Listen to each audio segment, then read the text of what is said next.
Hi everybody, welcome back to our channel. In this video, I'll be showing you the procedure on how to turn off camera flash on Samsung phone. So in order to turn off camera flash on Samsung phone, you need to follow these steps.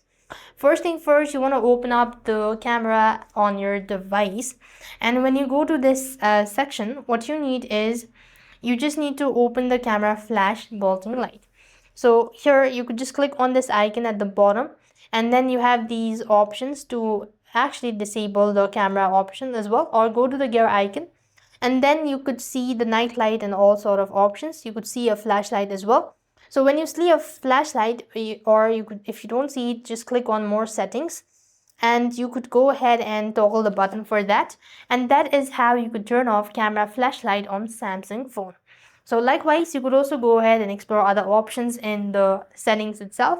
And that is the way you could do. I hope the video was helpful. Make sure to like, share and subscribe. Thank you for watching. See you in the next video.